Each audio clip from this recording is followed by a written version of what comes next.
여러분 반갑습니다. 자, 9주차에 이어 10주차의 수업을 시작하도록 하겠습니다. 지난주에도 여러분들한테 마찬가지지만 조금 더 적극적으로 여러분들의 수업 참여도를 높이기 위해서 출석률에 대한 체크를 과거에보다도 좀 더 엄격하게 했습니다. 그 전에는 여러분들의 자율적인 참여도에 맡겼다면 지난주부터는 이제 좀 더 구체적으로, 왜냐면 조회 횟수라든지 참여도라든지 이런 부분들을 보면 굉장히 많이 현저하게 떨어졌기 때문에 어쩔 수 없는 선택이라고 생각하고, 여러분들 저를 원망하지 마시고 여러분들의 동료들이 서로 눈치를 보고 있다는 사실을 좀 인지를 해줬으면 좋겠습니다.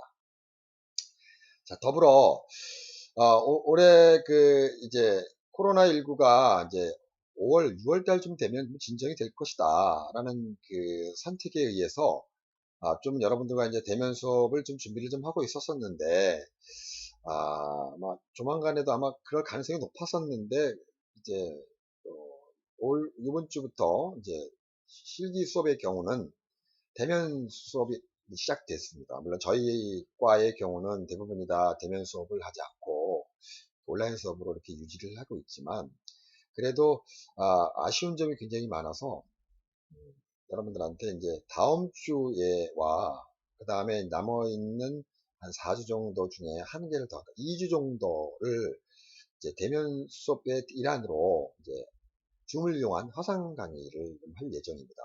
그래서 아마 그 안에도 여러분들한테 일정과 시간을 정해 놨지만, 다음 주에 월요일 날 여러분들과 함께 줌을 이용한 강의를 한 내용인데, 여러분들 얼굴도 보고 싶었지만 또 동료들 서로 얼굴을 볼 수 있게끔 했으면 좋겠습니다. 그래서 그동안에 여러분들이 뭐 공부를 해왔던 것들이 굉장히 이론 중심에 대한 접근이나 화면에 대한 부분들에 대한 접근이었다면, 다음 주는 이제 서로 이야기를 하고 서로 토론도 하면서 토론 중심의 이 수업들을 진행할 예정입니다. 더불어서 여러분들이 유튜브 제작에서 유튜브에다 올릴 영상들에 대한 여러분들의 의견들을 서로 이제 주고받고, 찍은 게 있다면 한번 이제 플레이를 시켜서 볼 수 있다면 보고 이야기를 나누든지.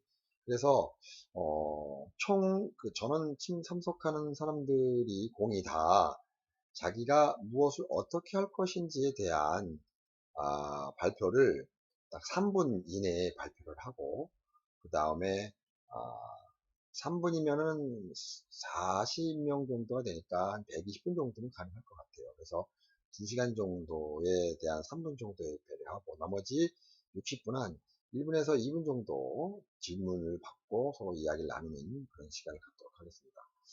자, 그래서 이 목적은 이제 여러분들이 얼굴을 좀 보는 게 가장 큰 목적이고, 또 그전에는 이제 이렇게 내가 일방적으로 여러분들한테 계속 강의만 했고 여러분들이 얼굴을 전혀 볼 수 없어서, 사실은 이 동영상의 온라인의 강의를 할 때도 벽 보고 얘기를 해요. 벽 보고. 그러니까 대단히 저도 부담스러운데, 그래서 여러분들의 신상의 현재의 활동 범위나 생각들, 이런 것들이 좀 어떻게 되고 있는지 얼굴 한번 보고 싶어서 대면 수업들을 한 2주 정도 남아 있는 한 5주 정도에 되는 것들, 5주에서 6주 정도 되는 걸 한 화상 강의를 하고, 나머지 한 2주는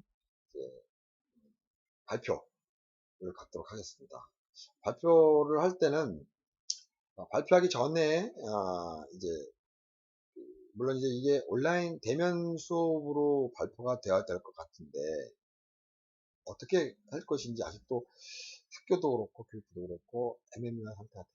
그래서 뭘 할지는 모르겠지만 어쨌든 수업에 대한 질적, 그 다음에 여러분들의 참여 의식에 대한 효과적인 방법들을 추구하기 위한 방안을 굉장히 노력하고 있어요. 그래서 가장 좋은 방법은 이렇게 계속 온라인 강의로만 여러분들한테 한 학기를 가기에는 너무나 아쉬운 점이 많아서 두 번 정도의 주문 화상 강의, 다음 주에 월요일 날 이제 똑같은 수업 시간이죠. 10시 반부터 11시 반, 12시 반, 1시 20분까지 여러분들과 이제 그동안 각자 돌아가면서 지금은 이번 주는 이제 강의를 이번 강의를 들으면 여러분들이 자기가 무엇을 어떻게 찍었고 현재 어떻게 진행이 되어져 있는지에 대한 부분들에 대해서 설명하는 시간을 갖는 좋을 것 같습니다. 자, 그리고 이제 마지막 주의 경우에는 이제 모여서 발표를 하면 되는데 만약에 대면 수업들이 그때는 너무 심각한 코로나의 영향력 때문에 서로 만날 수 없다면 이제 온라인상으로도 부득이해야 되는데 그때도 다시 또 역시 마지막 주는 만약에 대면 수업이 안 되면 이제 화상인 주민으로 대신할 건데 그래서 지금부터 여러분들이 완성이 되는 작품들은 유튜브에다 계속 올려서 저한테 URL 주소를 저한테 알려주세요. 그러면 코멘트를 굉장히 많이 할 예정입니다. 그리고 다음 주 월요일 날 발표할 때는 25일이죠. 다음 주가 되지 않지만 그쵸? 25일 날 10시에 발표할 때는 완성이 되는 경우에는 유튜브에다가 올리는 것을 아마 공개를 해주면 아마 많은 코멘트를 받을 수 있을 것 같습니다. 물론 늦게 나는 올릴 거야. 그리고 나는 늦게 올릴 거니까 나중에 할 거야 라고 하는데 대부분 다 그렇게 할 것 같아요. 그래서 아마 다음 주 정도에 올려서 한번 발표하는 사람들은 선행에 대한 그 유도를 하기 위해서 점수를 1점에서 2점 정도의 플러스 알파 100점 만점에 점수를 좀 더 부여해서 좀 유도를 하려고 그래요. 발표 유도를. 그렇기 때문에 뭐 잘하면 한 4점, 5점 정도도 줄 수도 있다. 뭐 많은 사람들이 괜찮네. 뭐 그렇게 된다고 그러면 선행에 대한 개념의 점수를 그럼 아마 여러분들이 기말 작품 발표에 굉장히 큰 영향을 미치지 않을까. 물론 이제 중간고사를 대행해서 중간에 여러분들 쪽지 시험을 보기도 하고 뭐 그동안에 봐왔던 퀴즈 문제에 대한 점수를 합산을 하겠지만 이번 이 평가의 경우에는 굉장히 그 애매한 부분들이 많습니다. 한 번도 그렇게 해본 적이 없는 것 같기도 하고 그래서 여러분들의 물론 이제 제가 줄 수 있는 아주 포만적인 점수들을 여러분들한테 배포를 한 걸 갖고 있어요. 그렇다 하더라도 차별화되어져 있는 선택은 돼야 될 것 같아서 아무튼 여러분들한테 많은 노력들이 필요할 것 같습니다. 자, 오늘의 수업은 영화에 관련되어진 전반적인 과거의 흐름 1895년서부터 지금까지 어떤 역사를 가지고 어떻게 해왔는지에 대한 전반적인 흐름을 설명을 할 생각을 갖고 있습니다.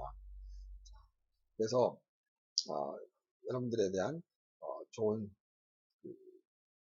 앞으로의 미래 또 여러분들이 가야 될 길, 사항들이기 때문에 지금 문제가 고민이 많이 될 것 같긴 해요. 그래서 이런 여러 가지에 대한 이런 아이디어들을 여러분들 제공함으로써 여러분들에게 엄청난 많은 도움이 되었으면 좋겠다라는 취지에서 영화, 방송, 그 다음에 그동안에 어떤 뭐 유튜브와 유미디어에 관련된 정보들, 뭐 이런 부분들, 그 다음에 가장 중요한 프레젠테이션을 하는 방법, 자기소개하는 방법, 이런 방법을 통해서 여러분들이 실질적으로 현장에서 필요하거나 또 여러분들이 4학년 졸업반으로서 좀 더 적극적인 실용인 강좌가 될 수 있도록 많은 걸 개발하고 연구를 했고 또 그렇게 여러분들이 짰기 때문에 여러분들이 도움이 많이 됐으면 좋겠습니다. 그러면 여러분들과 더불어 오늘은 이제 영화에 관련된 부분에 대해서 설명을 해보도록 하겠습니다. 그 다음에 봅시다.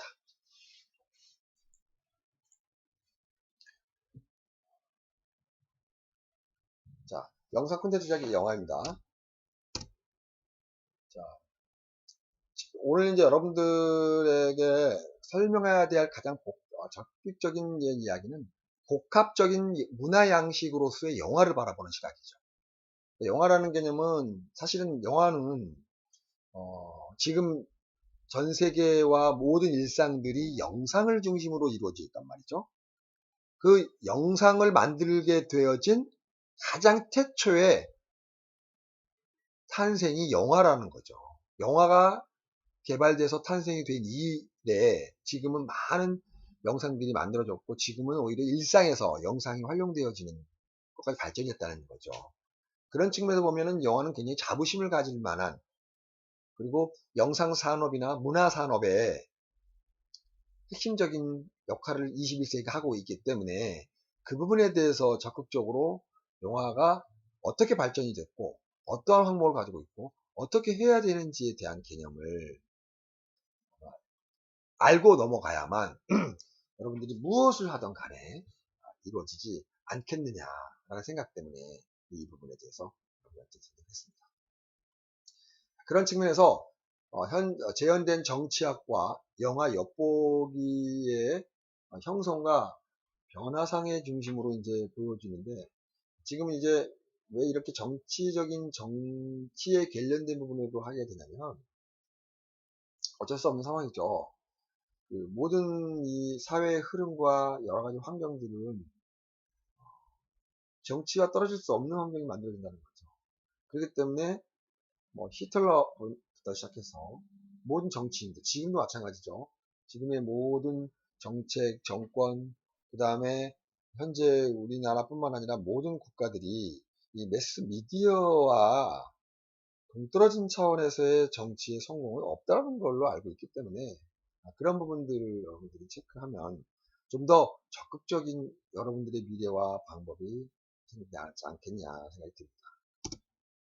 자, 그래서 목표는 이제 뭐 근대 시각 문화의 뭐 영상 형성이 어떻게 되어져 있는지, 그 다음에 영화라는 매체가 문화 양식과 어떠한 부분이 연관되어져 있는지, 또 영화라는 당대의 대표적인 텍스트를 분석해. 당대, 그러니까 뭐 시대적으로, 그러니까 굉장히 영화 역사가 굉장히 길기 하죠. 봉준호 감독이 한국 영화 최초로 칸 영화제에서 그랑프리 대상을 받았는데 불구하고 또 아카데미 시상식에서도 대상을 받았단 말이죠. 굉장히 큰 역할을 했기 때문에 지난번에도 얘기했지만 한간에는 이런 것들이 생겼다는 얘기죠. 저 역시 마찬가지로 봉준호 감독이 그 정도로 막강한 역할을 했었는데 과연 그러면 우리는 뭐 했는지, 그리고 또 지금부터 더 열심히 해서 봉준호보다 더 나아진다는 게 없다라는 것 때문에 감독들 한간에는 자아 성찰에 대한 뒤안길로 많은 사람들이 영화를 찍다가 자 잠시 쉬자 하고 소주 한 잔과 함께 자기의 정체성을 한번 생각해봤다라는 그런 계기도 있었답니다. 자, 그런 것은 무엇을 의미하냐면 우리나라에 뿐만 아니라 모든 이 역사의 영화의 환경들이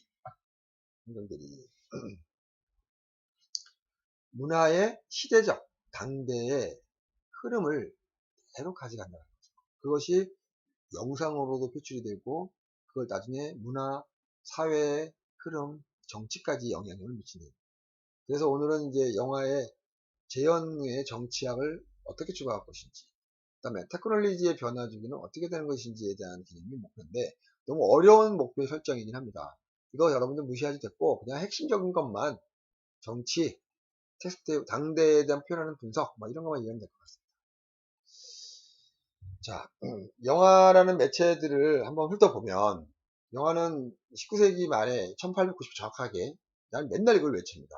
1895년 3월 12일 프랑스 르카페에서 루메리 형제가 만든 영화가 최초의 형성이 됐기 때문에 그때 당시 때는 과학적인 발전 때문에 생겨난 거죠. 필름에 의해서 빛의 화학적인 필름을 변화시켰고 그것이 재생됨으로써 영상이 우리의 시각에 보여졌다라는 거죠.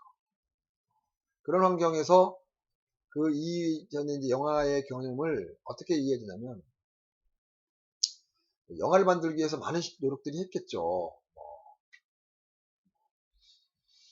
조이가 만든 영화에 대한 테크닉, 여러 환경들, 뭐, 필름의 건, 이런 것들 여러 가지 많았었는데, 그런 것들이 이 영화의 사진에서부터 시작됐다는 거죠.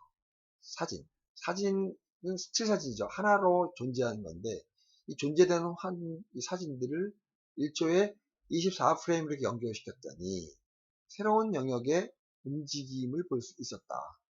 이러한 측면들에 대한 접근도에 의해서 우리는 19세기 중반에서부터는 사진기가 등장했고 그 사진이 말에서 영화라는 개념의 형성으로 만들어졌다라고 볼 수 있습니다. 그래서 그 이후에 주목되는 이제 인간이나 동물의 움직임을 카메라에 담궈서 계속 아까도 말했지만 모의 물리지라는 이때는 영화라는 존재까지 가지 못했고 뭐 사진이나 애니메이션을 움직이는 것처럼 보여주기 위한 연구들이 이제 시작됐던 거죠. 그리고 난 다음에 나왔던 항목이 영상기를 통해서 그때 당시 때는 초창기 때는 카메라가 영상기를 같이 역할을 했었어요. 카메라로 찍어서 카메라가 영상기처럼 그대로 보여줬다. 그게 우리는 활동사진이다. 무빙 피처. 활동사진이었어요. 활동사진. 영화라는 개념을 붙이지 못했고 그냥 움직이는 사진 이렇게 봤다는 거죠. 자, 이런 환경을 보면 여러분들 이제 1895년 당시 때 그 기계들에 의해서 만들어진 부분들이에요. 자, 일상에 대한 환경을 다뤘어요. 그때 찍을 때는 뭐 우리 지금처럼 뭐 드라마가 되거나 배우를 썼던 개념이 아니고 있는 그대로에 대한, 다시 말해서 영화가 예술로서의 가능성으로 접근한 것이 아니라 그다지 발명품으로서만, 시각적인 발명의 기계로서만 존재됐다라는 거죠. 그래서 복제만 한다는 가능한 복제. 있는 그대로를 찍어서. 그것만 해도 당대 때는 굉장했던 거거든요. 심지어는 루미에르 형제의 영화가 그 플랫폼에서 들어오는 기차라는 제목도 없었어요. 기차라는 주제를 가지고 무의미하게 그냥 기차가 들어오는 거를 그냥 찍었어요. 그걸 그대로 극장에 상영했는데 사람들이 최초의 영화에 그걸 보고 진짜 기차가 들어오는 줄 알고 그 자리에서 다 놀라가지고 다 도망가려고 했다는 거죠. 그만큼 움직이었던 이 활동 사진이, 다시 말해서 처음에 만들어진 태초의 영화가 그렇게 발명품으로서 존재했다라고 이야기됐던 것이죠. 그런 측면에서 보면 문화의 우리 흐름을 간단히 짚어보면 1894년에 여기서 말했던 카페를 빌려서 유료를 상영했는데 그게 루미에르 형제의 느라카페 최초의 영화 상영이었던 개념인 거죠. 그러니까 유료 상영 개념인 거죠. 그리고 서사 구조는 다루지 않았고 일부러 의미 없는 사진, 그러니까 일반인들, 일상들, 사람들의 배경들, 이러한 부분들을 그대로 다뤘다는 거죠. 드라마는 없었다. 이런 얘기를 제가 좀 아까 말씀드렸던 내용들을 정리해 놓은 거예요. 그러다가 시간이 흐르고 이제 그래서 태초에서 이러다가는 이게 발명품이 너무 재미가 없다. 사실은 지금도 여기서 여러분들이 얻어야 될 포인트는 그거예요.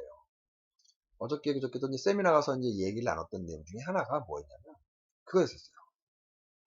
지금 VR, 뭐 3D, 그 다음에 엄청난 콘텐츠들, 심지어는 폴로그램까지 나오는 그런 이 테크놀로지 개념 접근이죠.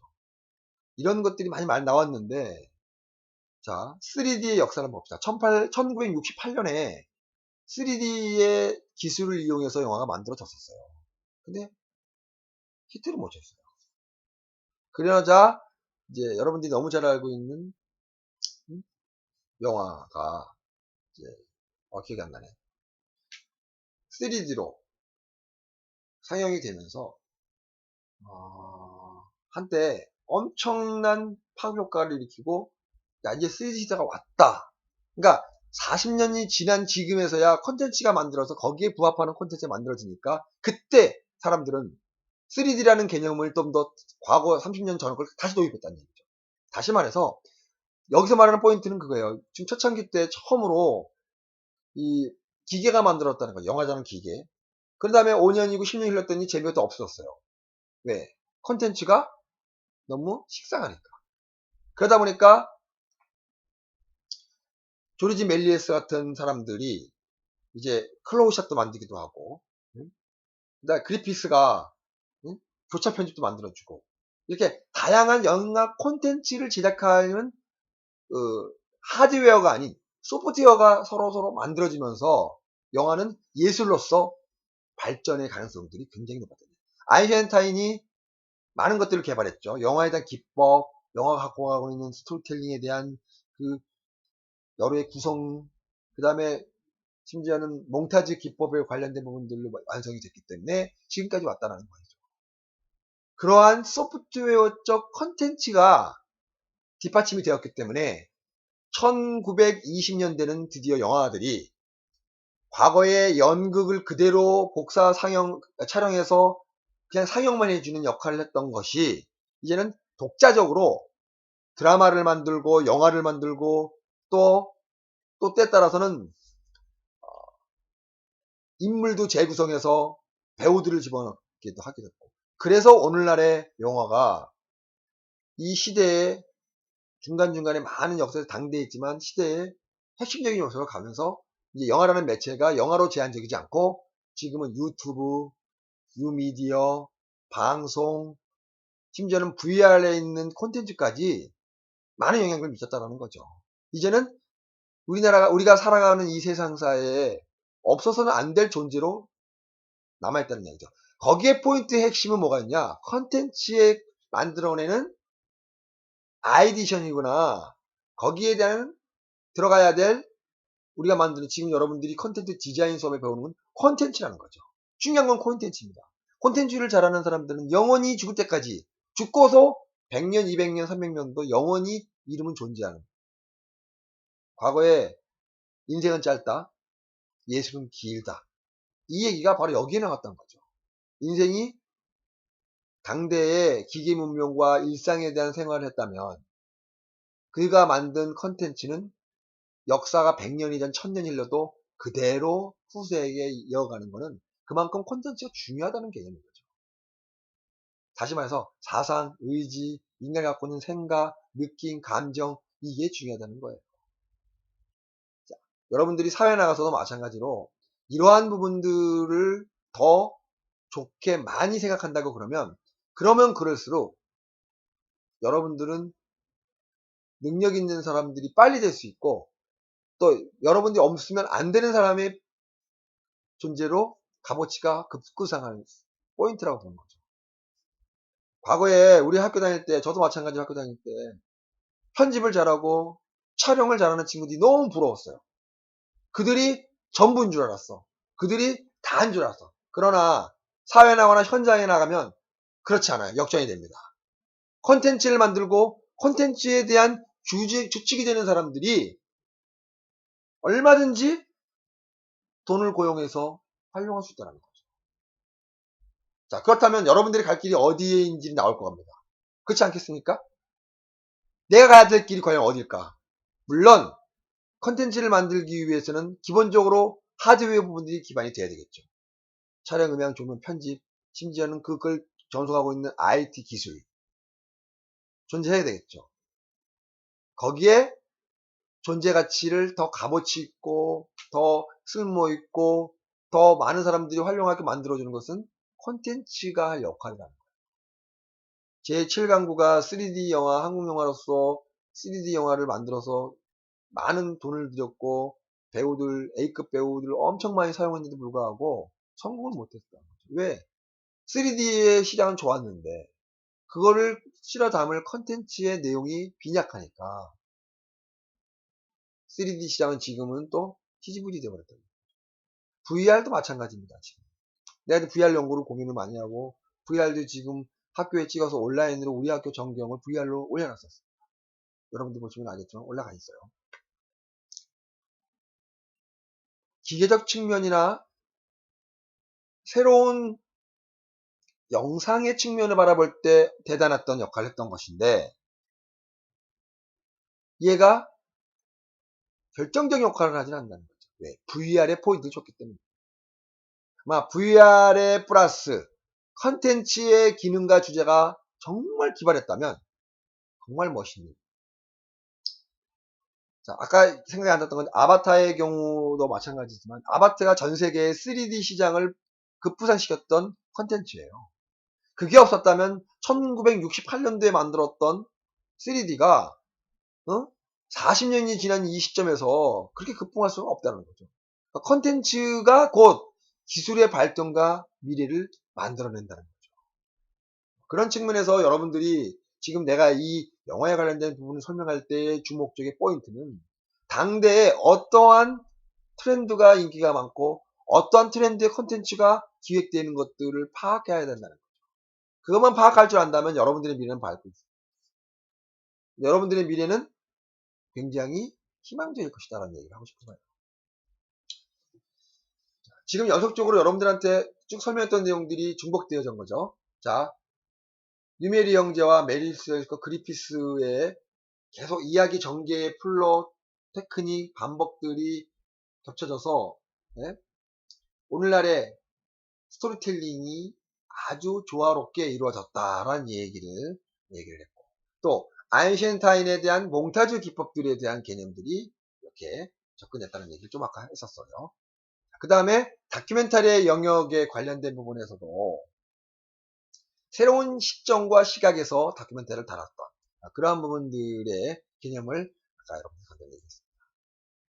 그러면 영화라는 매체와 문화 양식의 부상과 제도화에 있어서 자 과연 콘텐츠는 누가 주인이냐라는 개념을 접근해 봐야 될 것 같아요. 누가 주인?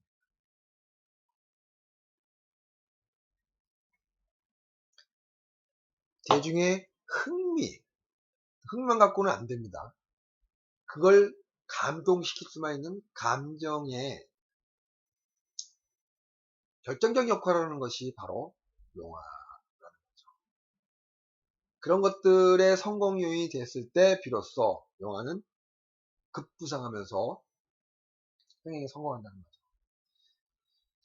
여기서 초기의 영화의 경우는 현실과 일상을 포착하고 그걸 그대로 복제하는 개념에 대한 접근이었고 신기함, 움직임에 대한 여러 환경들의 대중이 관심과 호기심에 의해서 만들어졌죠. 그때는 흥미나 감성의 개념이 접근은 아니었다는 거죠. 그냥 발명품에 관련되어진 부수물로 한 2, 3년, 4년, 5년까지 많은 사람들에게 뭐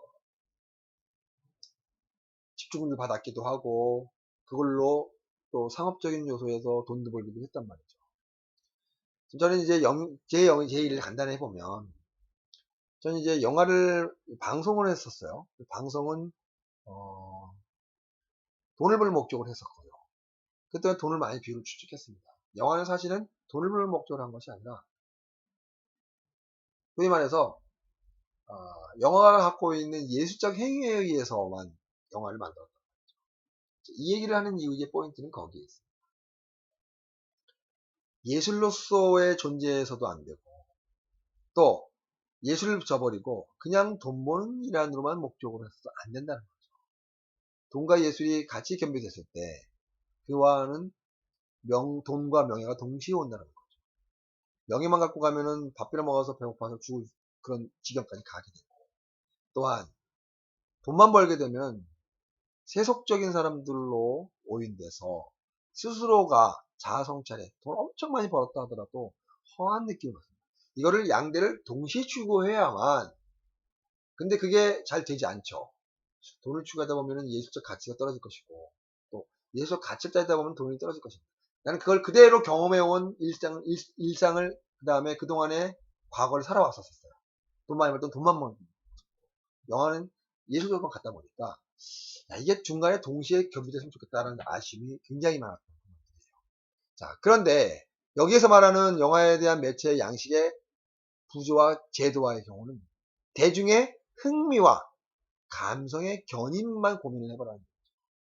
그러면 여러분들이 길이 보여진다는 거예요. 다시 말해서 시대가 요구하는 트렌드에 맞춰서 하되 마음을 움직이거나 감동을 줄 수 있는 부분들을 건드려라. 기생충, 봉준호 감독이 만들었던 기생충의 경우를 한번 봅시다. 재밌는 요소들이 많이 들어가 있죠. 뭐 독도는 우리 땅의 은비의 노래를 영화 안에 넣어서 그거와 또 화제가 됐단 말이죠. 하나하나의 재미를 추구하는 노력을 많이 했다. 그러나 그걸로만 끝난 것이 아니라 시대가 요구하고 있는 메시지 플러스 알파, 그들이 과민하고 있는 감성을 건드리는 것 때문에 전 세계가 그의 작품에 집중했던 거고 트렌드가 맞았다는 거죠. 아마 이게 10년 전에 20년 전에 만들었다면 아직 공감을 덜 했기 때문에 이렇게까지 집중되지는 않았을 거라는 거꾸로 생각합니다. 그래서 당대의 영화라는 매체와 영상이라는 매체의 접근은 트렌드를 읽어라는 얘기랑 같다고 볼 수 있습니다. 방금 얘기했던 것처럼 영화의 문법을 정리해보면 이윤과 상업적인 요소와 이 헐리우드 중심의 영화예요. 우리는 통상적으로 헐리우드 영화들을 내가 여러분들한테 진짜 설명해왔던 내용 중에 하나예요. 상업 중심의 영화들 만들어내는 아우라를 갖고 있어요. 그래서 헐리우드는 돈이 되지 않으면 절대 움직이지 않아요. 철저하게. 거꾸로 유럽의 경우를 보면 아트를 중심으로 만들었던 영화들이다 보니까 지금은 상업적인 요소를 더 많이 요구하고 있는 헐리우드 영화들이 전 세계에서 많이 알려지게 됐죠.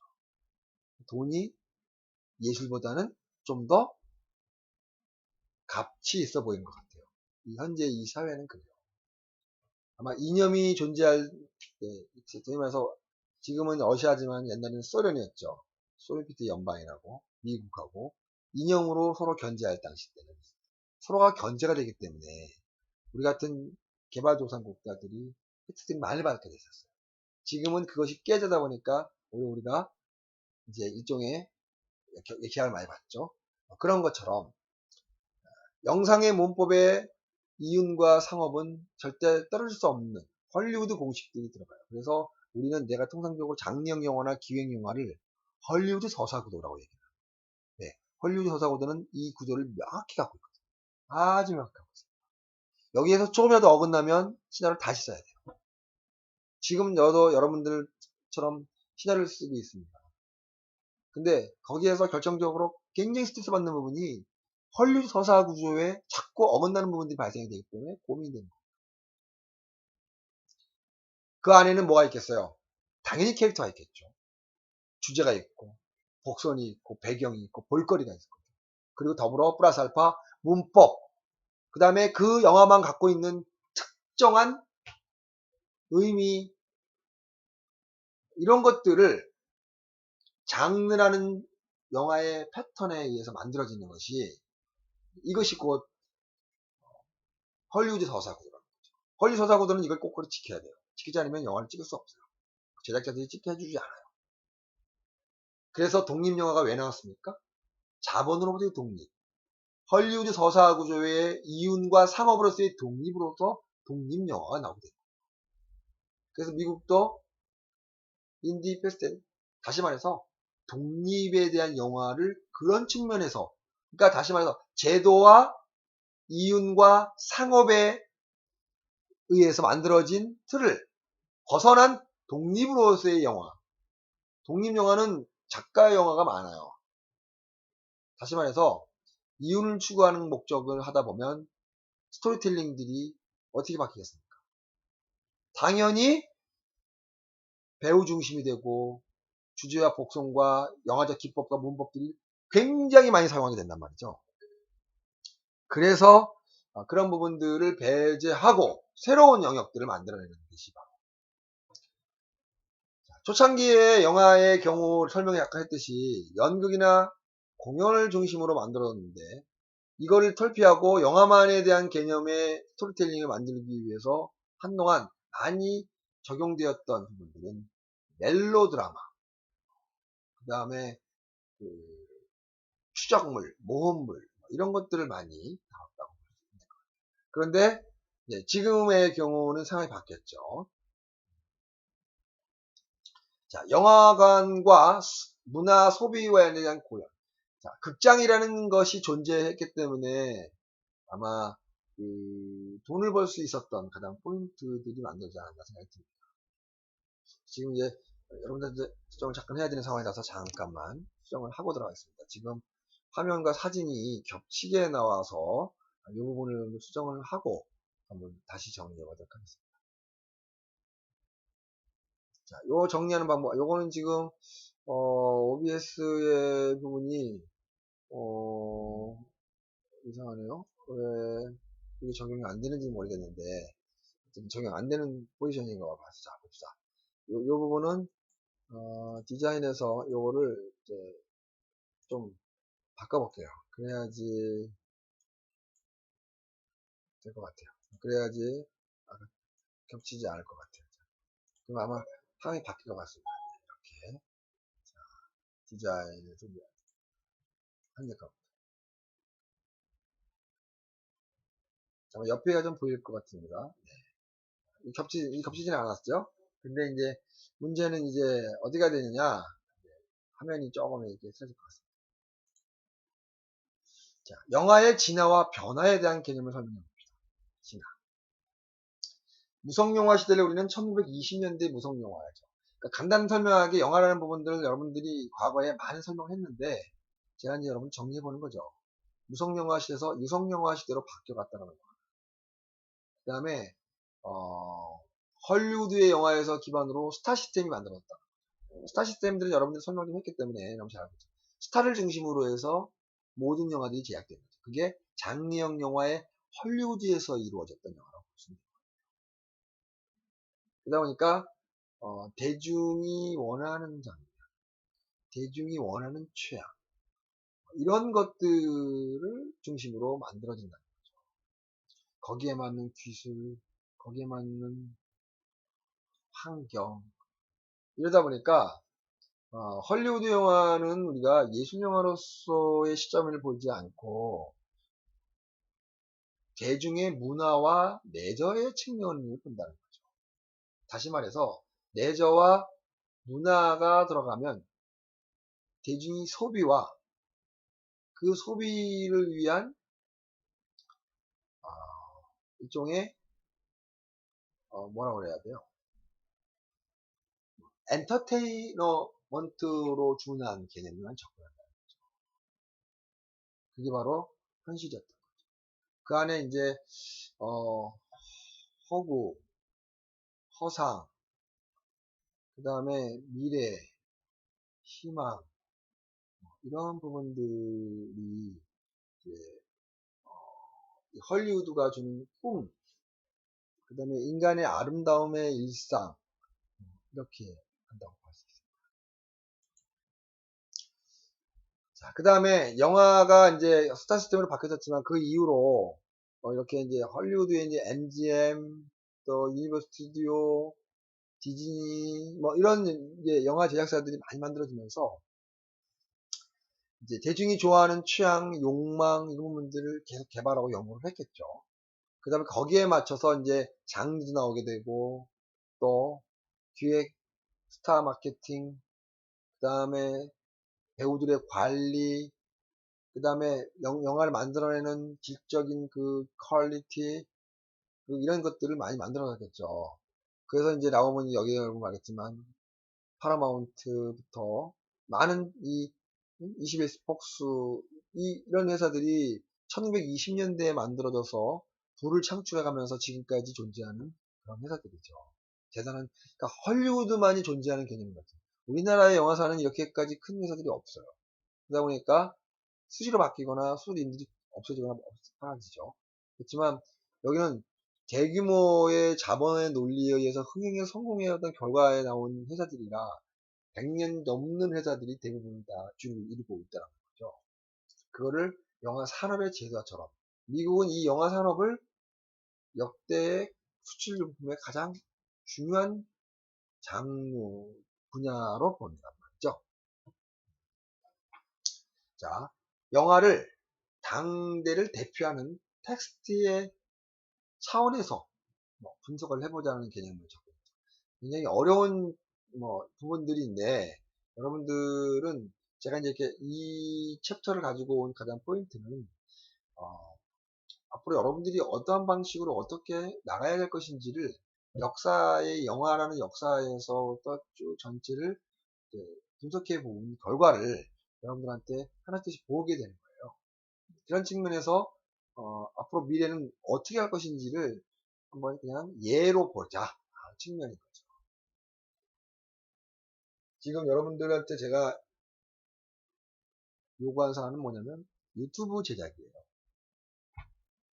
그 유튜브 제작이 뭐냐면 이 시대가 갖고 가고 있는 가장 당대가 대표하고 있는 텍스트 중에 하나거든요. 콘텐츠 중에 하나예요. 핫한 콘텐츠죠. 심지어는 중학교에서 어떤 제안이 들어왔냐면 학교를 크리에이터 학교로 만들고 이런 시점까지 갔습니다. 다시 말해서 요즘에 고등학교에 특히 특성화 고등학교의 경우는 뭘 만드냐면은 지금 핫한 현재의 트렌드를 정립시키기 위해서 또 적용시키기 위해서 미디어 고등학교, 방송 고등학교, 영화 고등학교 참 많이 나왔단 말이죠. 지금은 크리에이터 고등학교 잠을 이루고 그만큼 이 시대가 크리에이터에게 관심이 무지하게 많다는 거죠. 대통령이 꿈이었고요. 검사, 의사들이 꿈이었던 시대가 뭘 받겠습니까? 1인 미디어 똥보니 보람TV, 어린아이가 나왔던 보람TV에서 어린아이를 출연시키면서 발생되는 수익이 30억이죠. 전 현재 유튜버가 당대에 굉장한 핫한 대표하는 텍스트라고 는 이야기하고 싶어요. 그래서 여러분들한테 얘기하고 그렇게 만들려고 주문을 했던 내용 중에 하나예요. 그러나 그렇게 주문을 했지만 영상 주문을 실행하면서 중요한 포인트는 잊지 말라는 개념을 여러분 적으라고 싶어요. 그의 가장 포인트는 여기에 적혀 있던 것처럼 아까 처음에 말했더니 흥미를 중심으로 이야기를 하더라도 다양한 주제와 캐릭터를 거기다가 사건을 철저하게 집어넣어. 주제와 캐릭터를 집어넣어. 이래야만 살아남는다는 얘기를 하고 싶은 거예요.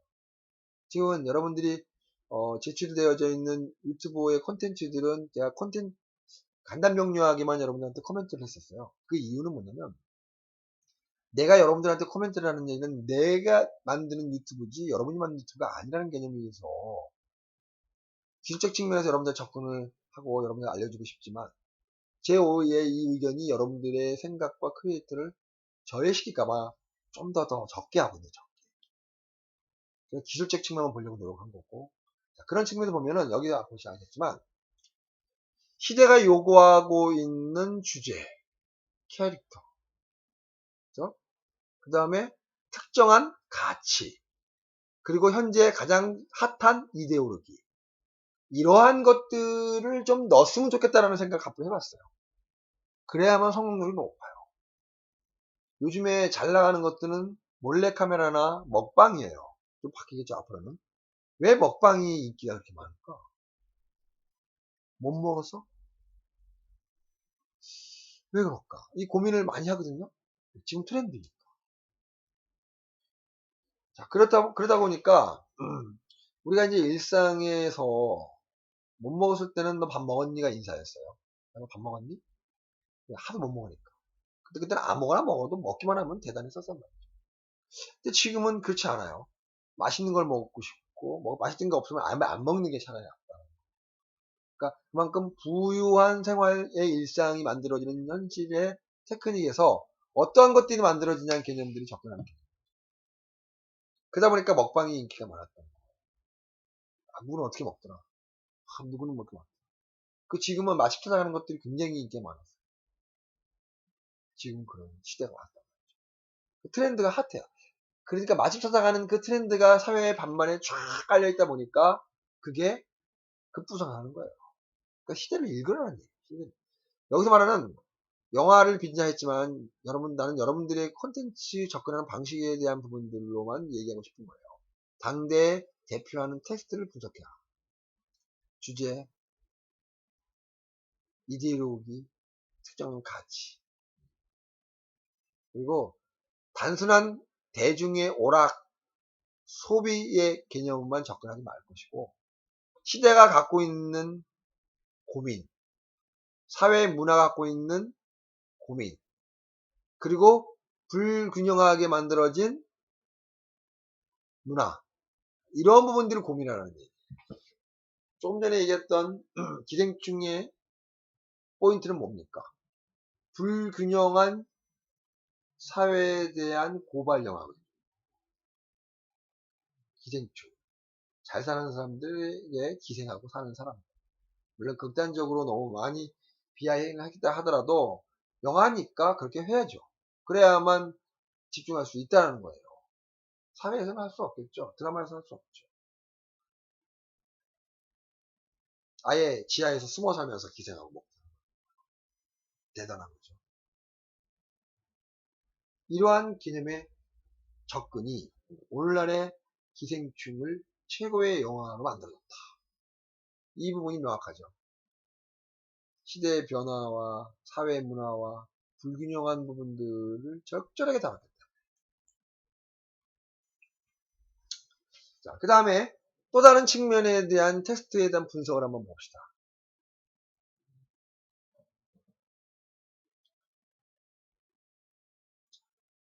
아까는 이제 주제와 테크닉과 캐릭터에 대한 중심에 대한 개념을 접근했다면 지금은 이제 영화에 대한 장르 개념의 접근을 합니다. 로맨스, 범죄, 사건, 그 다음에 공공이 고민하고 있는 의제, 폭력, 이러한 것들이 사회에 비판적이고 또 사회를 비판 속에서 해독시켜주는 그러한 작업들을 한 것들이 대체적으로 영화가 성공하는 케이스예요. 지금 내가 얘기하고 있는 얘기 중에 기생충이 이 역할을 제대로 하고 있다. 봉준호는 이러한 부분들의 코드를 그대로 영화에 다 담았다는 거예요. 철저하게 담았어요. 영화를 분석해보면 알겠지만 물론 이제 기생충 나중에 여러분들 분석하고 싶은데 지금 아직도 상영을 하고 있는 영화라 분석하기가 좀 부담스러워서 이제 못해요. 물론 이제 여러분들한테 강의실에서는 분석할 수 있겠죠. 그렇지만 이렇게 온라인상으로 이렇게 분석해서 올리는 거는 불가능하기 때문에. 근데 여기에 보면 여기에 나오는 당대가 대표하고자 하는 텍스트 분석에 보면 이건 사실은 봉준호 감독이 기생충이 영화 만들어지기 전에 이론으로 만들어 놓은 것인데 적절하게 잘 적용이 되고 있다는 거죠. 그렇죠? 로맨스, 성공, 범죄, 사건이 비판적인 시점에서 해독 차원에 접근해서 새로운 것들에 대한 부분들을 보여준다. 로맨스 영화의 경우를 한번 보면 로맨스 영화에서도 로맨스 드라마, 멜로 드라마 굉장히 좋죠. 가부장제도와 여자와의 삶, 남성의 섹슈얼리티, 인종차별, 이러한 내용들의 다양함을 영화가 접근해서 들어갈 때 그 영화에 대한 깊이가 높아버린다는 거죠. 여러분들이 이제 과거에 지금 졸업작품도 만들고 있겠죠, 여러분들. 가끔씩 여러분들 작품 중에 보면 로맨스를 다루는 장르가 있긴 해요. 제가 항상 늘 그런 얘기를 했죠. 로맨스를 다루는 거는 단편으로서 가볍게 보이기 때문에 무겁다. 다루기가 어렵다라고 얘기하는 거죠. 그런데 로맨스 플러스 알파, 아까 말했던 사회가 고민하고 있는 여성에 대한 문제, 남성에 대한 문제, 인종에 대한 문제를 다루다 보면 오히려 멜로인 경우인데도 작품이 깊이 있어 보인다는 거죠. 그건 왜 그럴까? 그거는 감정의 접근으로만 한다는 얘기가 아니에요. 사회 문제와 감성의 문제와 정서의 문제를 혼합시켰다는 측면. 이런 측면에서 접근도가 있다면 성공 케이스가 높아진다는 거죠. 사실 저도 그런 부분에서는 인지를 많이 하고 있는데 실질적으로 내가 만든 영화에서는 그게 잘 안 들어가니까 아깝해요. 현실과 이상인 거죠. 근데 그 현실과 이상을 적절하게 접목을 시키면 그 뒤에 비로소 성공할 수 있다는 거 개념을 접근하고 싶어서 얘기한 겁니다. 여기서 이제 대체적으로 여러분들 설명했던 내용이고, 자, 영화 연구의 분석에 있어서 심화와 정당화의 필름, 다시 말해서 그 의미의 작용과 가치들의 재현을 많이 사용되어 있는 거죠. 자, 여기서 말하는 의미는 그거는 정말 중요한 항목들이에요. 지금 제가 여러분들한테 영화를 얘기하는 취지 목적은 유튜브를 만들면서도 이러한 부분들이 적용이 된다고 그러면 새로운 유튜브의 장르를 만들지 않겠냐. 나는 이 생각을 했거든요. 지금 유튜브에서 올라오는 영상들은요, 그냥 보여주는 영상이야. 비주얼만 좋거나 그 감성과 느낌의 욕구를 채워주면 괜찮아. 보여주는 게 전부였단 말이죠. 물론 이제 시도를 해봐야 되겠죠. 한 번도 안 해봤지만 상징의 의미를 넣는 건 얼마나 어려울까요? 영화는 가능합니다. 왜? 상징성을 굉장히 많이 넣거든요. 영화적 기법도 있어요. 여기서 영화가 발휘하는 다양한 상징의 의미, 가치의 재현, 가치를 새롭게 만들어줘요.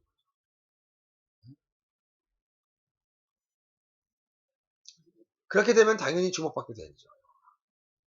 그러면 그런 것들이 남아서 문화 양식으로 자리 잡고, 그 다음에 관심 갖고 그 부분을 정당화시키는 거죠.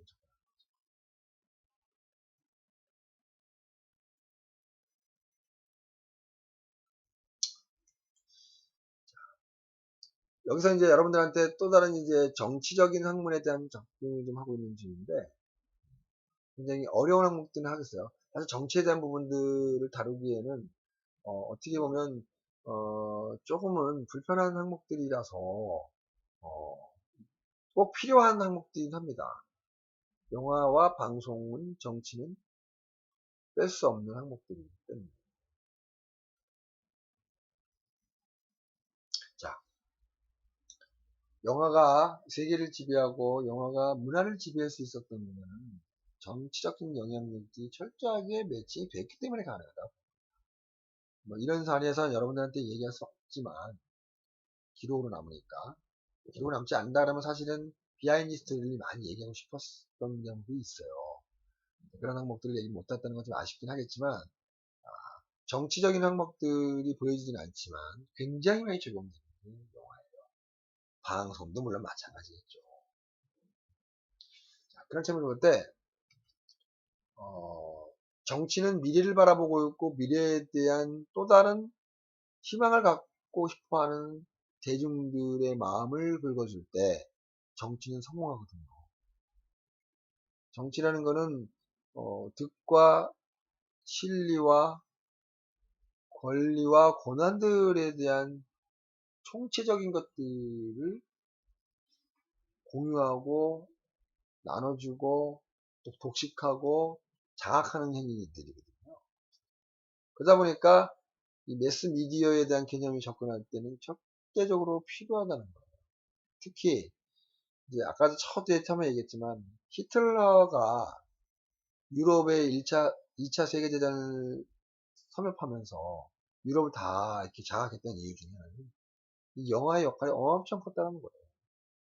히틀러 지금에 있는 자료화면들을 보면 당대의 히틀러는 카메라가 갖고 있는 의미와 테크닉을 명확히 파악하고 있는 거예요. 절대 카메라는 자기보다도 밑에 와 있어야 돼요. 부감으로 항상 찍었어요. 부감이 아니라 노웨인 걸로. 위에서 아래가 아니라 아래에서 위로. 네, 그러면 위대해 보입니다. 카메라가 절대 자기보다 위대해 보이지 않게 지키면 삭제시켰어요. 그걸 전 세계는 그 다음에 자기를 추종하고 있는 군인들, 시민들한테 뿌려가지고 전 세계의 이념을 장악했던.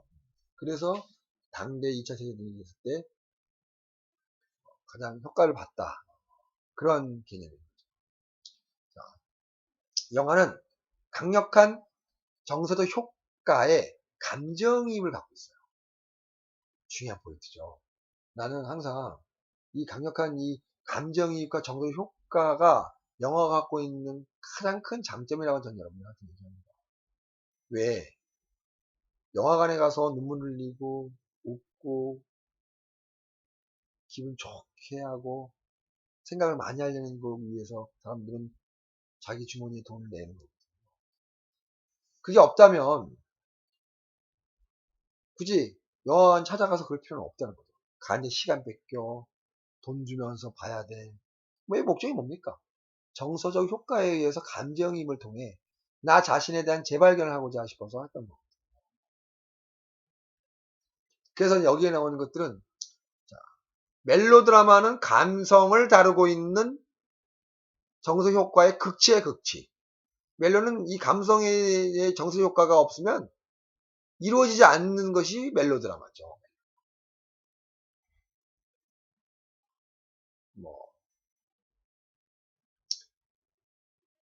그 다음에 영화에 대한 분석을 해보면 인종차별,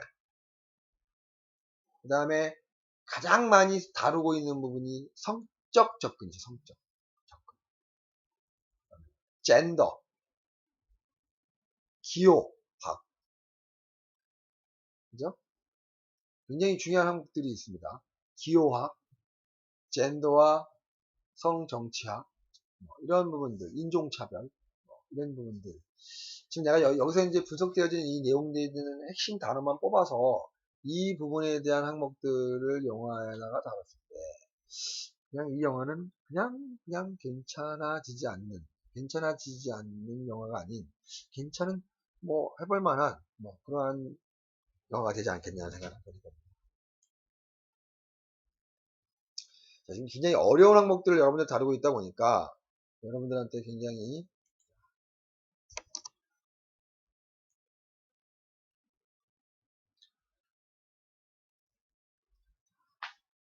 그 다음에 이제, 챕터를 좀 넘겼어요. 이유는 뭐냐면, 여러분들이 조금 어려울 것 같은 느낌도 한편으로 보기도 하고, 또 한편으로 여러분들이 부담스러워할 것 같아서 잠시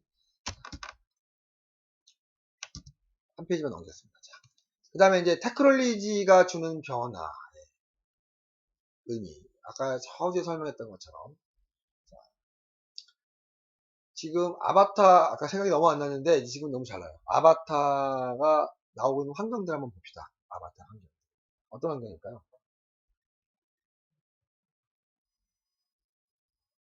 아바타에서 존재하는 거는 미군 해병대만 존재해요. 그리고 미군이 갖고 간 장비, 총 이런 것들만 존재하죠. 그 나머지 모든 전 존재하지 않는 세상을 다뤘어요. 그거를 구현했던 거죠. 배우들도 웬만하면 존재하지 않으려고. 물론 배우가 없으면 너무 동떨어지거나 만화 영화에 대한 애니메이션 영화에 국한될까봐 그것도 아주 적절하게 감독은 너무너무 잘했던 내용 중에 하나죠. 생각들이 빠르죠. 다시 말해서 그거를 성공시킬 수 있었던 거는 특수효과와 시각효과.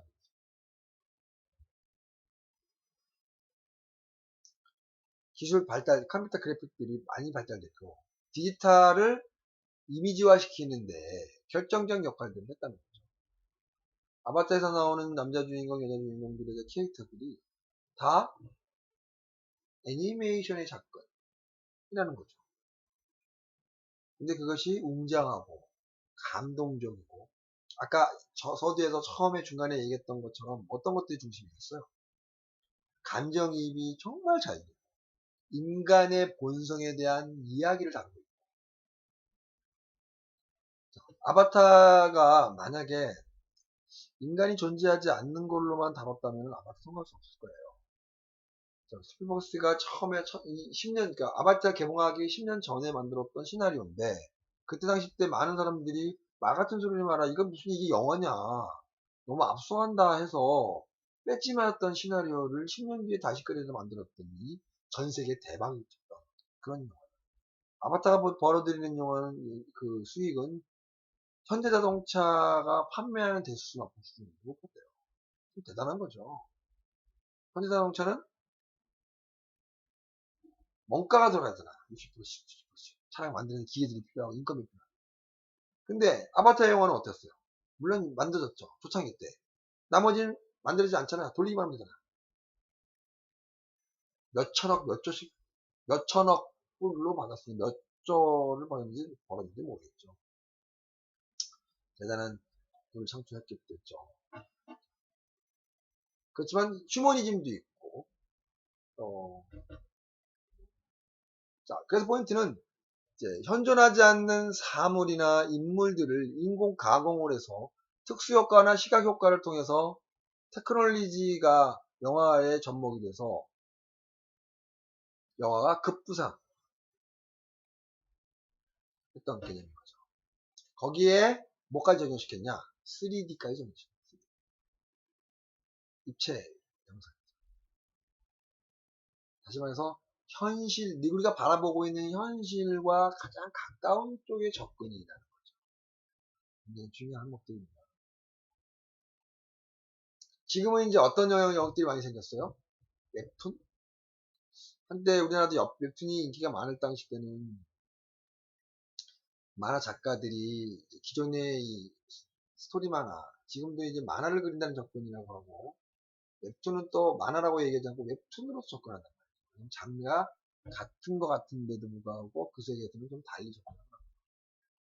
저희 진진 코믹스가 웹툰을 6개 플랫폼에다가 작가를 개발해서 지금 현재 탑재시켜놓고 올리고 있어요. 김성모 작가가 잘 나가는 작가인데 이 사람이 이제 유명하다 보니까 우리 거에 성실하게 하지 않고 계약금을 많이 줬는데도 불구하고 다른 걸 만들어서 지금 데이트를 치고 있어요. 그런 건데 이게 웹툰이라는 거죠. 이 김성모가 원래 만화가였어요. 만화가였잖아요. 근데 웹툰으로 전환하면서 한 번 성공하면 몇십억씩 몇백억씩 수익 창출하다 보니까 당대는 이제 이 만화 작가들이 돈을 많이 벌어서 서로 자기네들끼리 그 투자단을 만들어가지고 또 투자 만들 뿐만 아니라 자기네들이 투자한 돈 가지고 남의 투자까지 같이 겹쳐서 이 영상 제작, 영화 제작까지 다 했던 그런 지금도 그러고 있어요. 진진 커뮤니스트들이 이제 그렇게 접근하고 하는데 이렇게 그 아바타가 성공한 케이스 중에 하나의 포인트도 거기에 있다는 거죠. 연관성이 있다 보니까 지금 웹툰이 크게 활발하게 성공했던 케이스. 그러다 보니까 다양한 문화의 자원들을 적극 활용해서 이 영화가 뜨게 됐다는 거예요. 그래서 영화와 웹툰이 매치돼서 성공했던 케이스가 많죠. 스토리텔링을 끌고 왔던 김수현이 나왔던, 그죠? 그 다음에 여러 가지들이 많죠. 네. 근데 그 트렌드나 테크닉들을 웹툰을 소재로 해서 웹툰에서 자아온 아이템들을 보면 젊은 세대들이 좋아하거나 젊은 세대들이 다루고 있는 영역들의 아이템들이 많아요. 그건 뭐냐? 영화라는 매체는 젊은 층의 전유물이다. 라고 얘기하면 돼요.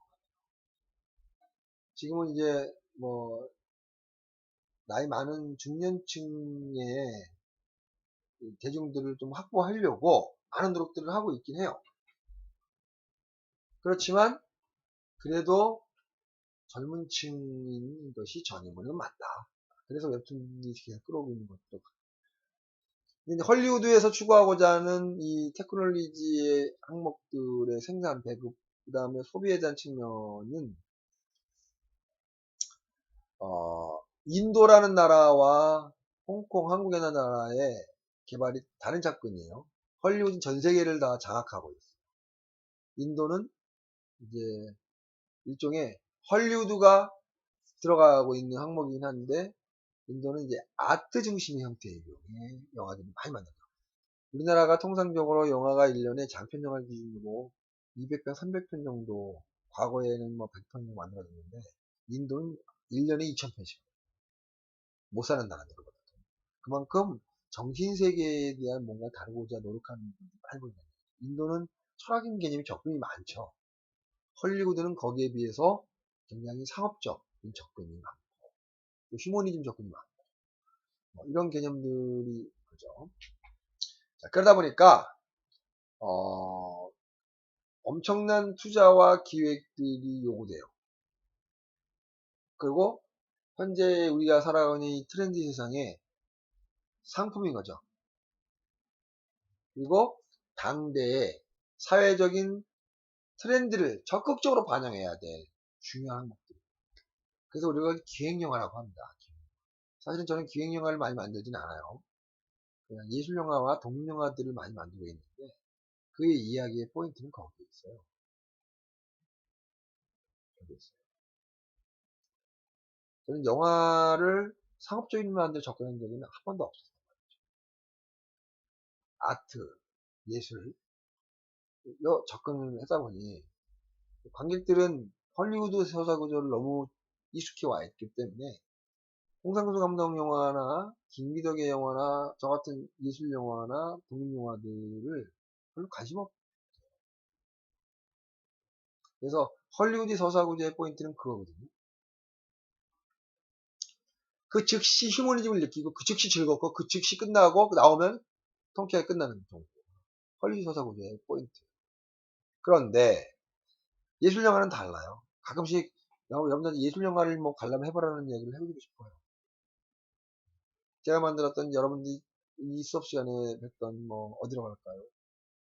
제32 이런 영화들을 좀 듣습니다. 흥행의 부분에서 고민을 안 하고 만들어낸 영화거든요. 그렇기 때문에 당연히 그렇다고 해서 재미없이 만드는 건 또 아닌데 예술을 추구하다 보니까 흥미 중심의 영화가 가지 않는다. 근데 여기서 말했던 상당한 기획이나 자본으로 요구되는 이 영화들에 대한 개념은 전략적으로 영화에 돈을 벌 목적으로 가야 돼요. 접근해야 돼요. 그 안에 그 당대에 필요한 트렌드도 반영을 해야 되고 또 문화의 형식, 양식도 반영이 돼야 돼요. 한국 영화가 대박 쳐졌다고 해서 한국 영화가 5천만 명, 뭐 2천, 1천만 명이 넘었다고 해서 일본에 가서 성공했을 것 같아 못해요. 왜? 정서가 안 맞으면 한국은 오케이나 다른 나라에는 안 좋을 수도 있다는 거죠. 이게 문화 양식에 대한 다양성 때문에. 헐리우드는 이거를 캐치하기 위해서 누구나 다 봐도 좋은 다양성을 최소화시킨 걸 추구하는 게 헐리우드 영화의 서사구조죠.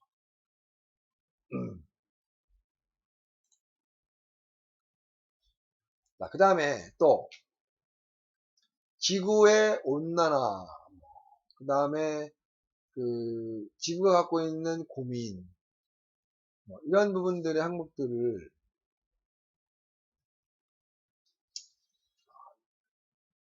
생산자와 기획자가 하나가 돼서 문화 형태의 유형이나 여러 항목들에 대한 부분들을 철저하게 접근하고 또 상호작용이죠. 피드백, 접근 이런 부분들까지 포함한다면 영화는 테크놀리즘에 대한 변화 속에서 굉장히 많은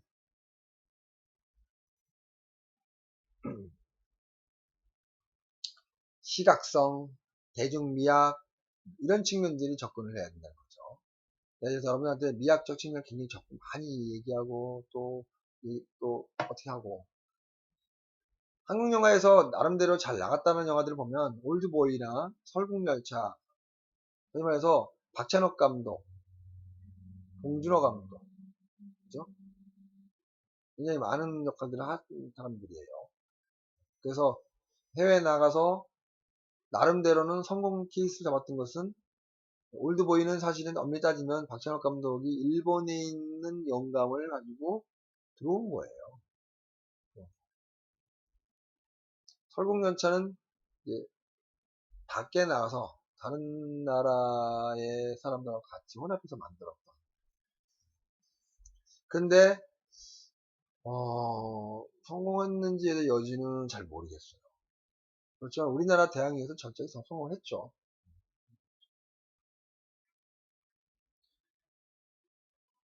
그러다 보면 그 올드보이나 설국열차들은 모방, 패러디 이런 부분들의 고민을 해봐야 될 그런 영화이긴 합니다. 근데 모방과 패러디에 대한 개념들은 카피가 아니라면 나쁘지 않다고 생각하거든요. 크리에이트의 재창출이거든요. 자, 내가 여기서 이봉훈이 여러분들한테 한마디 하고 싶은 말은 포인트 여기에 있습니다. 자꾸, 그러니까 예를 들어서, 아이디어가 없는데 어떡하지? 고민하는 사람들 되게 많아요. 유튜브도 마찬가지고, 여러분들이 사회에 나가서 어떤 아이디어를 받아가지고, 뭐, 위에 있는 클라이언트나 아니면 상사들이 오다를 내리면 그 오다에 관련된 부분에 대해서 여러분들이 기획서를 내거나 아이디어를 만들거나 영상을 만들어야 된단 말이죠. 그렇죠? 그런데 그렇게 만들어졌는데도 불구하고 고민을 많이 해야 돼. 이게 맞아? 어떻게 해야 돼? 해야 돼? 난 아이디어가 없는데. 모든 사람들은 아이디어는 없습니다.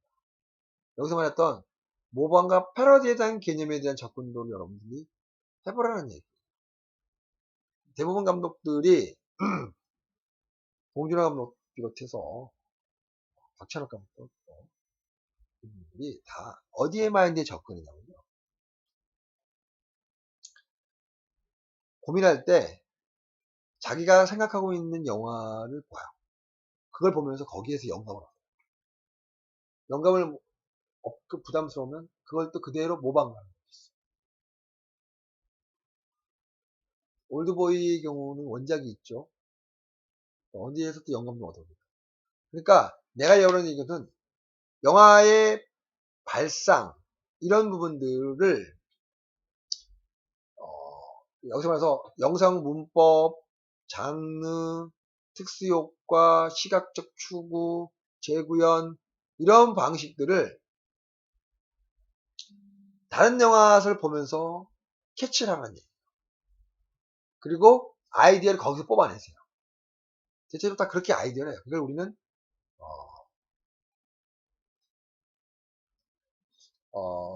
뭐라서 넘어졌어요. 요즘에는 생각이 너무 잘 큰일 나요. 몽타주 기법들처럼 여기저기 모아서 하나의 조합을 만들고 그 조합을 또 다른 하나의 창작물을 만들어낸다는 거죠. 그래서 유사한 이미지를 계속 뽑아가지고 이렇게 연출해야지. 난 이러한 스토리텔을 써야지. 하고 샘플링들을 많이 만들어 놓으세요.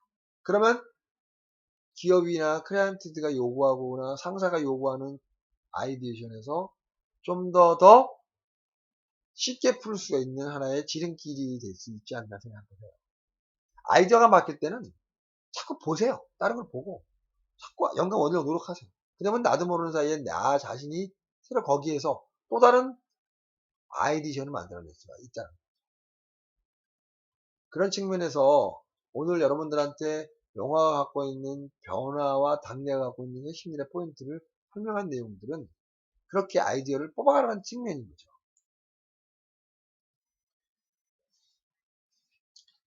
영화와 텔레비전에 대한 이야기를 한번 해볼게요. 다음 주는 이제 여러분들의 내용들을 같이 할 예정이기 때문에 다음 주는 화상 시팅으로 접근하지만 그 다음 주는 이제 방송에 대한 역사가 방송이 갖고 있는 흐름에 의해서 여러분들이 어떻게 접근할 것인지에 대해서 설명을 할게요.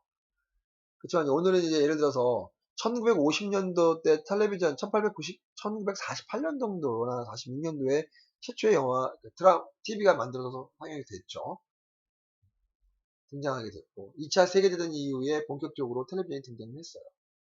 텔레비전의 등장은 영화의 위협을 창출시켰죠. 영화의 위협. 그렇지만 지금은 오히려 이 영화보다 방송의 텔레비전이 전 세계를 더 장악하고 있긴 해요.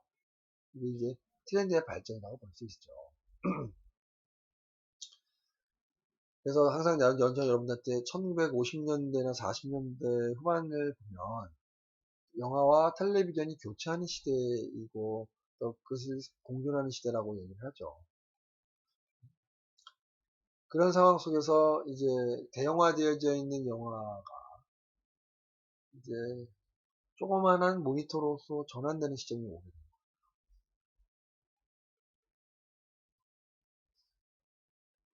그런 측면에서 접근한다고 그러면 텔레비전이 주는 우리의 영역은 또 다른 영역이라는 거죠. 근데 최근에는 텔레비전의 영역과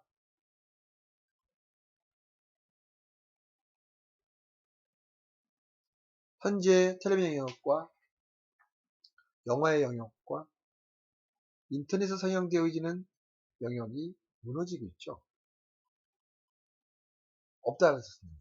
IPTV가 존재하게 하고 넷플릭스가 존재하면서 극장에서만 상영되어야 될 영화들이 이제는 온라인에서만 상영되는 그런 시대가 왔단 말이에요. 원래 영화라는 개념은 극장에서 상영되어진다는 목표로 만들어졌기 때문에 대형 스크린에서 몰입하고 5.1 채널의 입체 음향을 터뜨리고 그 속에서 영화가 갖고 있는 몰입도와 집중도를 강화시켜서 감정을 극대화시킨 역할을 했는데 지금은 이제 그런 시대의 영역들이 자꾸 온라인상으로 넘어온다. 그런 측면에서 보면 시대가 많이 받쳐진다는 뜻이죠. 그래서 1950년대에 텔레비전이 만들어진 이후로 지금 거의 70년이 흘른 그 시점에서 영화력은 120년의 역사를 갖고 있죠. 그런 상황 속에서 100년의 역사죠. 120년, 110년 정도.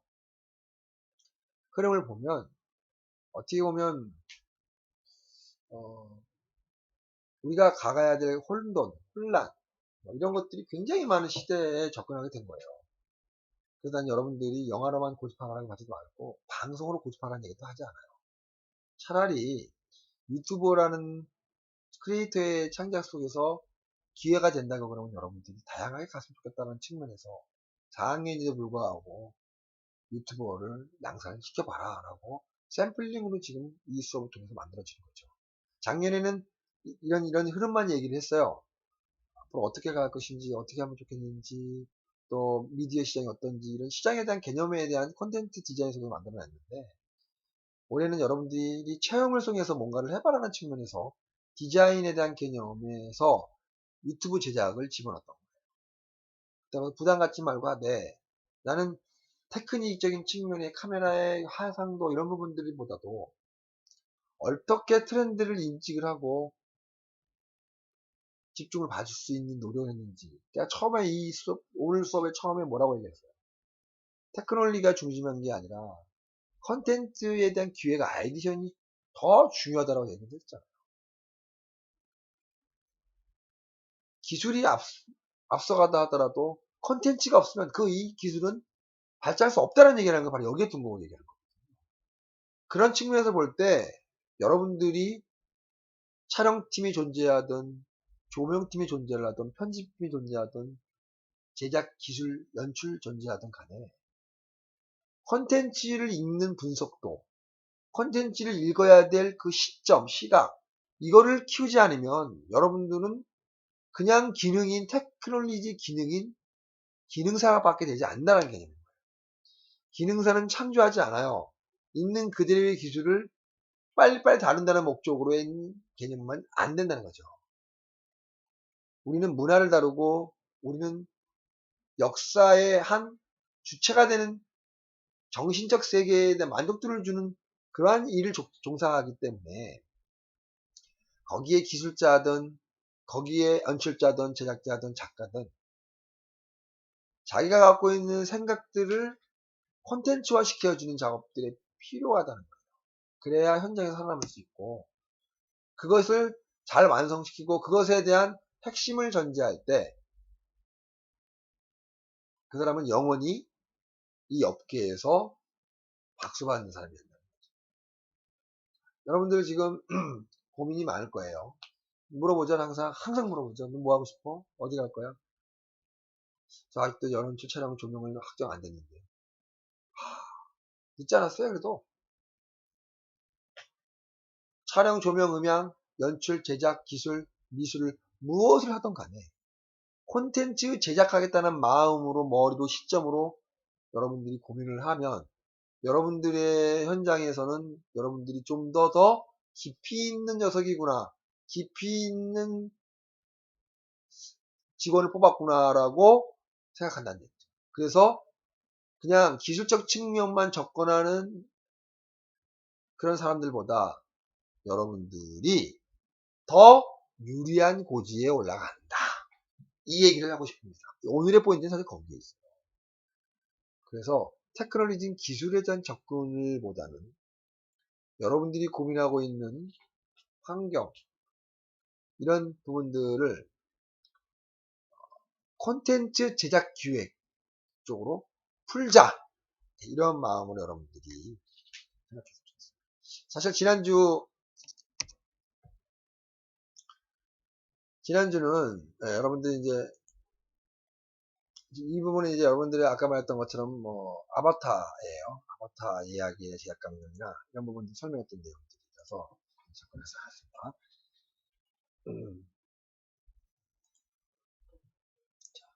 오늘은 좀 길어졌는데 어찌됐든 오늘은 여러분들이 이 포인트는 그것이었습니다.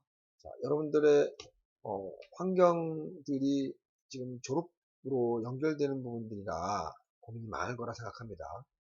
핵심 포인트는 오늘의 수업은 테크놀로지에 있는 기술적 측면의 접근이라 할지라도 항상 콘텐츠 기획이나 콘텐츠를 만들겠다는 의지를 갖고 있는 사람이라고 생각하고 그 부분을 현장에 나가서 취업을 하더라도 그 부분을 영상이나 그 유사한 텍스트, 그 다음에 자료화면, 책, 이런 부분을 통해서 조사하고 연구하면 여러분들은 분명히 어느 현장이든 좋은, 그 다음에 능력 있는 직원으로 될 수 있다를 감히 얘기합니다. 오늘 수업 여기서 마치고 다음 주는 화상 강의 여러분들과 얼굴을 보도록 하겠습니다. 수고하셨습니다.